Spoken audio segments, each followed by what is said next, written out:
'cause I just get happier or I just get sad. And then it happens. True heart, true heart, true heart, true heart, true heart, true heart, true heart, too hard to handle it all.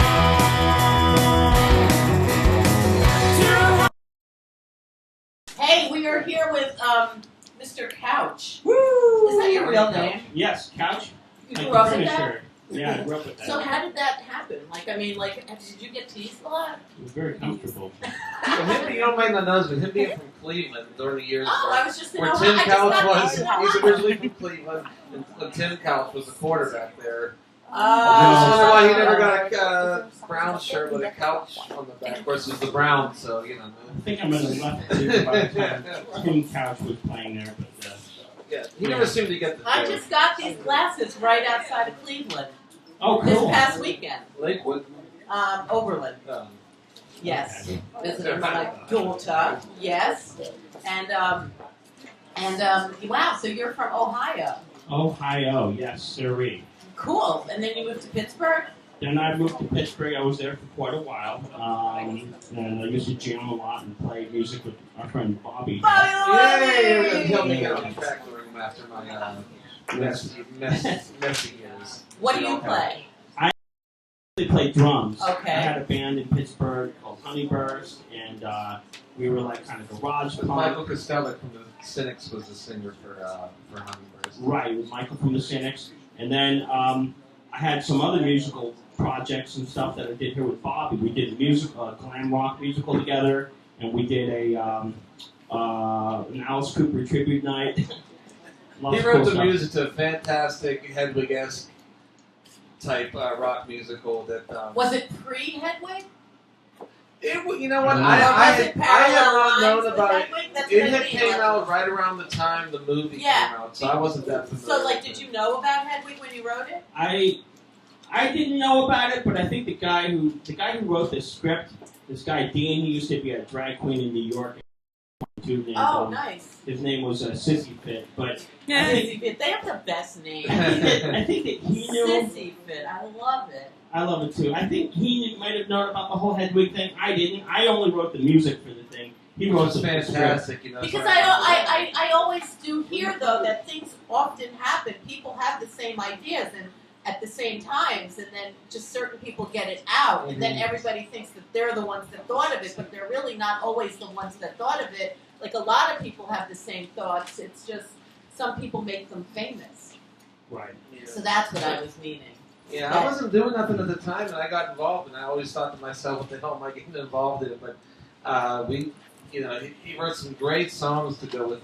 So you are going to see Hedwig tonight? I am. Yeah, we're Lucky! No, but I've seen it before. Oh, you're not going? No, but I've seen it before, different productions of it. I mean, it's a great musical. It is great. Yeah. I got rejected for the Pittsburgh version because we were a little bit too much like the Angry Inch. They wanted actors. Oh my God! They didn't want to put fake mohawks on bald guys. Is what they want. Wow, so they want like straight men. Well, no, not necessarily, but they just don't want characters. Yeah, they were a little Anthony Rapp. from Rent. From Rent fame did it in Pittsburgh, and I don't know. They just tried. He did it here too. Yeah, they just mixed everybody together and see how everybody worked together. And when you get together with like musicians that come in that don't know the songs and stuff, it was rough. He did a good job though. I did end up singing it, so he did real good. He's a nice guy, but it's a more conservative theater group. Pittsburgh City Theater. It's Then Broadway, you think? well, it's they got those old boosters. They get those old timers that kick up the bucks. So yeah. they let us play the after parties. Oh, that's cool. Wow, pretty cool. So, CoUcH, what are you doing these days? Well, since I moved to New York, which was, it's been about 13 years, I played in about 1 million rock bands. I played in one called Napalm Stars. There was one called New Professionals. There was one Wait, called, is that with Karen Curious? That was with Karen Curious for I know Karen for about Curious. 9 months. I was in that band for about 9 months. Bless and you. in 9 months, there was a different lineup every week for 9 months.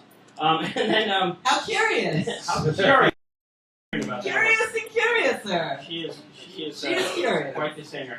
She is. She is, and a great songwriter. And then I did the Choke, which was for 5 The years. Choke was huge. Yeah, that was my band. That was the drummer. I wanted the Choke to come and visit us on ReW. You had that girl singer, that one. Yeah. Yeah, I saw you guys play at the Cake Shop once. We played a lot at Cake Yeah, Shop. We played a lot. The band And our Arlene Grocery, I saw you play. We played there once. There. A lot of different places. Yeah, I know. I knew you looked familiar. Yeah, that was a band that was in for. That was a really. You guys did very well.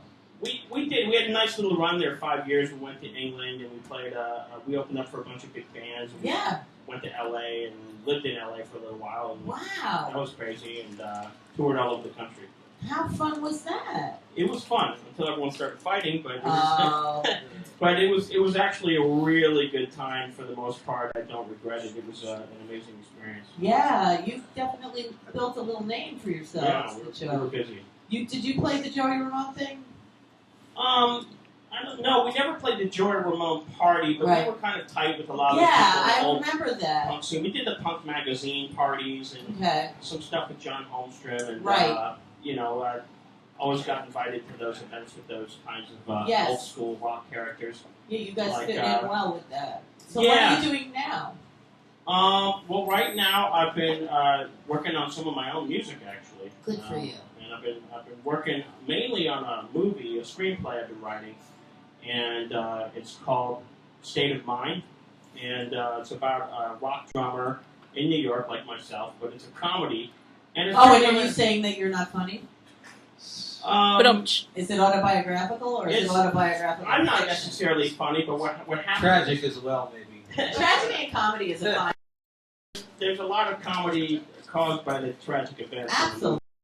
And so I've been writing some music for it, and I've been recording some of that stuff. I've been like kind of writing a score for the movie right now. And Yeah. once the movie's made, we'll have other rock bands on it and stuff too. But there you Titty! go, yeah. Some of the people I lost to this town, I'll tell you. Yeah, well, I'm glad he's here. That sounds great. So is the film finished being written? Working on the second draft right now. Okay, so it's pretty done. I mean, you have to rewrite it a few times. Yeah, I got to but- rewrite it a few more times. Yeah, a couple times. I know. Yeah. I know somebody that just did one, and they said that I think it was over 5 rewrites, and then they made them write it over again. Oh, it was for a television show. Yeah. My friend's a TV and movie writer, Chief Yeah, Joseph. they write it over 18 times. I mean, it's ridiculous. You think that a show gets written and it just goes on television? No. First the writer writes it, and then they make the writing team, and then the writer gets another shot, and it's a lot of work. My buddy wrote the movie for about the Browns, actually, Draft Day, with Kevin Costner, and he had to rewrite it like 50 times, That's what I mean. Yeah, it gets rewritten a lot. And it was like the Ghostbusters guy was directing it, Ivan Reitman, so it was like the Ghostbusters guy kept saying, rewrite it again, so it was, it was pretty funny, Wow, it's kind of like... Amazingly prophetic the way the draft turned out last year. yeah, there you go. Yeah, well, LeBron is the only thing that matters in Cleveland right now anyway. Not really. Maybe They not. thought so. I have to right? tell him more about Cleveland than he knows. Yeah. I only know because through osmosis. It's been so long since I've been to Cleveland, I don't really remember I just what broke down happens in there. Cleveland. He has a twin brother. He's identical. He looks exactly like me. I was at Really? his house one day Yeah. and there's a picture on the wall. It's like, Yeah, I have it. What the hell's this? I have an Who's identical. older? I'm 2 minutes older, but So you're the big Aw. brother. he's an identical twin. He lives in Portland, Oregon, and he's in a punk band with the drummer. They have the original drummer from Fear, Spit Sticks in the band, and he's really like a popular guy in Portland, right? Good for him. And his stage name is Chairman. So if Chairman CoUcH? just Chairman. So that's exactly it, Chairman. So if I walk down the street in Portland, everyone thinks I'm him because I look exactly like him. And they start yelling at me, Chairman, Chairman. It's not even me. It's not even him. It's me. Wow. I come real close. He was visiting his brother, and he got to the bar before him, and I was, you motherfucker, giving him noogies, and he's like, Oh, who the hell are He was you? the wrong guy. Wow. Jelly Bean Day. So, you want to tell a jelly bean, a skeleton about you and your brother, what you did when you were kids? Well, I can tell you that my brother and I were twins, so we were always together. So, Did you dress alike?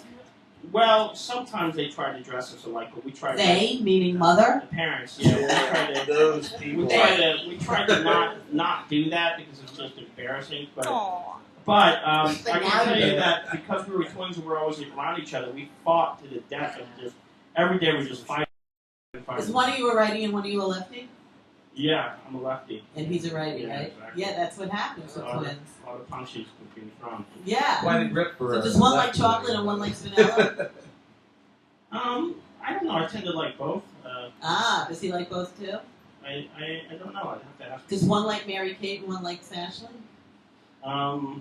It's possible. I just wonder about that. You know? Yeah. So you're identical. They're fraternal, but they look identical. I don't get Right. it. Yeah. Right. It's weird.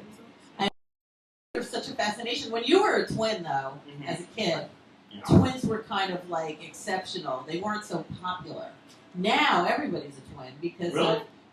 because of messing with Mother Nature and infertility. Right. And people getting pregnant. Now, like having twins is like It's not. it's like drinking water. It's Right. like nothing anymore. Now it's Right. like It seemed like a rarity while we were it was growing up. rare. It was much more like We were the only twins. We were the only identical twins in the high school. Yeah, that the was only a other big twins. deal. The only other twins in the high school were like fraternal twins or something. Yeah, it was really big. I know. Mhm. Everybody fantasizes about being a twin. Like Samantha and Serena. Everybody except the people that end up being twins. Well, grass Right. is always greener, right? No, but you're happy you're a twin. I don't want to have a twin. Yeah, oh, there you go. I there don't. you go. So do you have any other siblings besides your twin? I have an older brother. Yeah. So did he feel left out, or was he fine? No, he was just in his own world. He was kind of a heavy metal guy. Nice. Yeah. So, do you want people to come listen to you, or? I would say no, not right now. But I'm working on one. Yeah, Facebook is always there. Yeah, I mean, you could definitely look up the choke. The choke is, I'm telling you. NYC. Do you still get royalties for the see- choke? For anything? I actually do. Yeah, I'm sure you do. I actually do because there was a lot of stuff that got played on Sirius. Yeah, I mean, I get those little. And so you get things from BMI and Yeah, stuff. I'm And, DMI. And then there's also another group I'm involved in too. It's a little bit more electro. It's called Love Crime, Okay. and that's you can look that one up too. That's LOVECRYME. Ah, you got the Y in there. Love Crime, right? And that's a little bit more electro pop. It's pretty cool. Is it current? That's a little bit more current, although we haven't been performing lately. Okay. The singer that I've been working with, she's been on tour. This pop singer, Kaiser, is her choreographer, so Nice. that's kind of cool. That's They cool. performed on Letterman and all that other Oh, cool lucky them. Yeah. Good for her. Yeah. Wow. So, where do you see yourself in like 2 years or 5 years? Like, why did you move to New York for fame and fortune? Well, I moved to New York just like a lot of musicians to get my art out there, and I've done a lot of that, and I want to just continue to do that. So I think in a few more years, hopefully, I will have either finished the film soundtrack and the movie itself, and maybe I'll have that out in the public and people seeing it with the Nice. music and everything.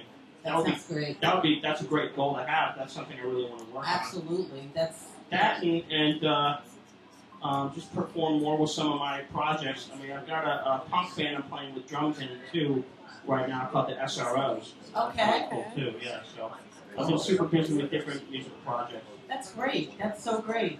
Yeah. SRO label. What? There's like the SRO label. Single room occupancy. I don't know. I thought you meant what's this? Staying room Grease only. and Saturday Night or RSO Records. Right. That was the Grease and Saturday Night Live. Ah. Robert Stagwood or whatever his name. Right. Wow. That's a good idea. I don't know that one. Grease, like the movie? Yeah, the sound. I remember the Grease. Little Bull was like their Ah. label. Grease and all the Bee Gees stuff. That makes sense. RSO Records. Wow. Look at that. I'm actually really excited. I'm going down to Savannah, Georgia tomorrow to record another song with my friend. Oh my, bon voyage. I've got a great producer buddy down there, How Peter. cool, that's wonderful. So what kind of music is that? That's the stuff I'm recording for the film. Okay. And the solo stuff. Because the soundtrack is so different than like just playing music in a band. I mean, I'm trying to make it more rock soundtrack. I mean, I'm thinking of like trying to do it more in the vein of like kind of the Plim Souls and the kind of music they did for Valley Girl. I mean, okay. They had like kind of really cool 80s kind of rockin' stuff that was good soundtrack stuff for Valley Girl. That's cool. And I mean, it's really, the stuff I'm doing right now is very power pop like that. So yeah. Like the Plim Souls or stuff like that. Nice. I mean, I'm told I'm stuck in the 80s, so sounds good to me. I'm happy with anything 80s related. Yeah. Yeah. So this has been a fun day, and thanks so much for visiting us, JoNNy CoUcH. Yeah, it's been. Oh, you can have some jelly beans. Thank you. And Bobby Lamondi, I cannot thank you enough for making us have an Earth Day ReW and WhO today. Thank you for It's having all us. because Special of one. you. And let's just Sorry. thank everyone. No, it was fun. Did you have fun? I'm having. I have to switch my I'm not just glasses. for this. having. I feel like. Running late for Hedwig, but we'll Oh no, you'll be there. Darnell Thomas, I can't thank you enough for being here. Sean King Velocity, yes, it was a treat. Yes, with the Phoenix. And Andrea and Ken McQueen III. Andrea, yes. Josh Creswell, my Ashton Kutcher. DiCkY Delicious Champagne. That is a wonderful drink. The Rude Ones, you know how I feel about you. Now just Rush over here. Debbie Rush, yes. No, I love the Rude Ones. We're just being rude. Caroline Stewart, our girl behind the scenes. Jonathan, our Jersey love affair. And Otto Shrunken Head, we love you. Back next week. And have a happy Earth Day. See ya.